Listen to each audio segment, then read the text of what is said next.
fans, it's your favorite schlock jock, Uncle Ghoulie here again, back in the weirdly captivating world of horror, science fiction, and cult movies that we like to call Horror Incorporated. Now, they say a mind is a terrible thing to waste, but this week we're going to be wasting a whole lot of brains, including yours, with 1963's mind-melting monstrosity, the Atomic Brain. Not to be confused with the Atomic Brian, who happens to be a friend of mine. Monstrosity, you say, sir? Isn't that a rather harsh description of this week's film, especially coming from someone who so idolizes the film canon of one Edward D. Wood, Jr.? Nah, well, you know, normally it would be, but in this case, Carbuncle, the description fits, because, you see, the Atomic Brain is merely this film's TV title.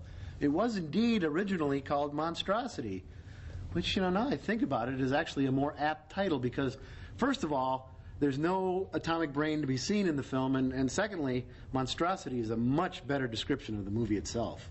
Ah, yes, sir. After such a glowing description, I can hardly wait to be subjected to it. Almost as much as I would look forward to being subjected to root canal surgery without an anesthetic. Hey, you wanna? No, thank you, sir. I think I shall pass this time round. Hey, Uncle Ghoulie. Well, it isn't my favorite niece, 13, up from the vault with this week's movie. And it is, unfortunately. What do you mean? Unfortunately it's me, or unfortunately I have this week's movie? Both, unfortunately.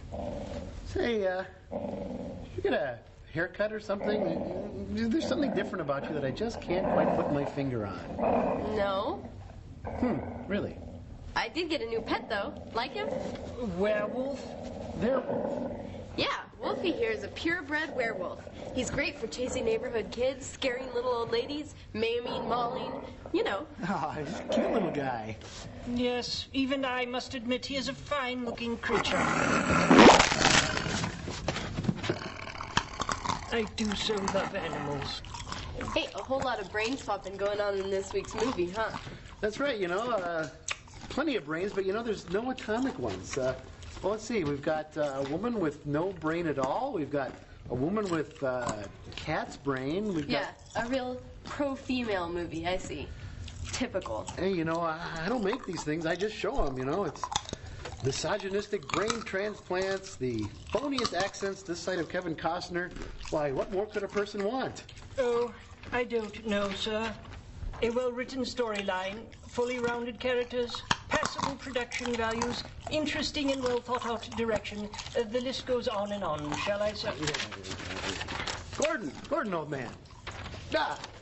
Gordon, what do you say we go on up to the booth and spool this thing up, eh?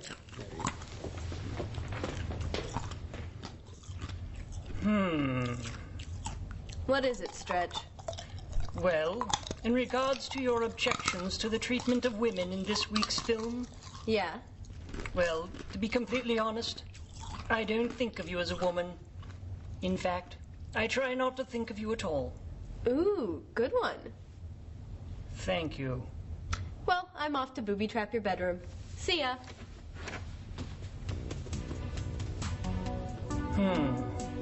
She took that a little too well. I shall have to remember to watch my back at all times. Which sounds good in theory, but can be quite uncomfortable in practice. In any case, as you may have heard, this week's feature is indeed a real monstrosity in the form of 1963's The Atomic Brain.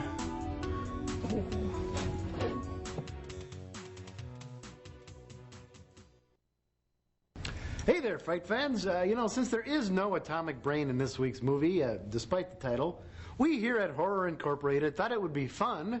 And dangerous. ...to go ahead and make one ourselves. Ah, yes, here we go again. Yet another reckless and ill-advised stab at performing a totally useless experiment that will undoubtedly end up in utter futility or some sort of humiliation heaped upon my person. But now that I think about it, it's really not all that far removed from what's happened in this week's movie. So do you have a brain? What's that supposed to mean? I mean, do you have a spare brain for the experiment? Oh, not on me, but, you know, I'm on top of it. Because if not, I know where we can get one. Yeah, you know, I thought of that too, but the way I see it, Carbuncle's brain is so leathery and atrophied that probably wouldn't be of any use to the experiment at all. So, I went ahead and ordered one out of the back of this here magazine. Mail order brains? Well, yeah, it says they come, you know, fresh. Let me see that. What other body parts do they offer? I'm trying to complete my collection. All kinds of stuff. You know, I hope she's not getting lazy. She usually does these things herself. I wonder if the responsibility of owning a pet has actually made her mature. Oh, I hope not. So anyway, stick around, Fright fans. As soon as those fresh brains arrive, we're going to be mixing up a whole mess of atomic brains. Come back here. That's my hand you've got. Get back your Oh, for fun.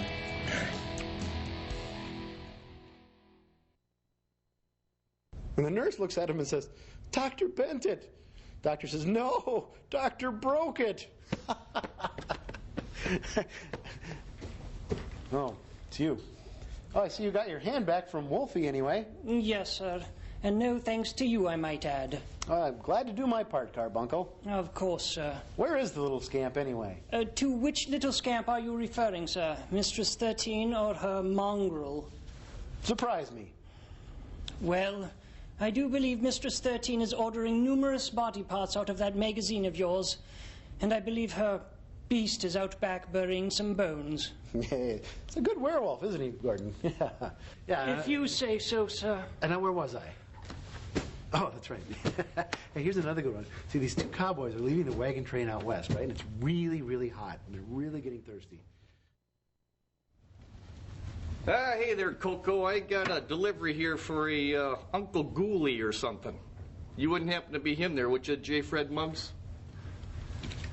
Okay, McGilla, what do you say you sign for this, huh? Thank you. Thanks, there you go. What do you call it, Mighty Joe Young?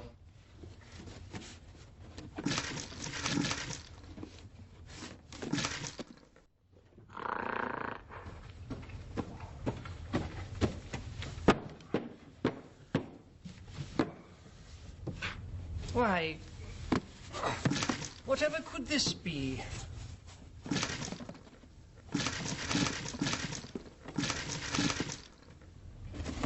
Hey, are those my brains?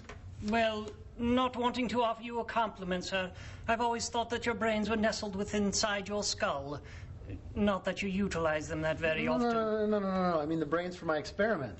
Well, not being in possession of X-ray vision at the moment, I really couldn't say, sir. You give me that. Ah, good. Now to find Gordon, and it's off to the lab. Juicy. Well, whilst he and Master Gordon do whatever it is they do in that lab of theirs, and Mistress 13 does whatever evil she's up to, I shall try to locate where that infernal flea-bag werewolf of hers has buried my shin bone. You, on the other hand, stay tuned for more of the atomic brain. You called for me?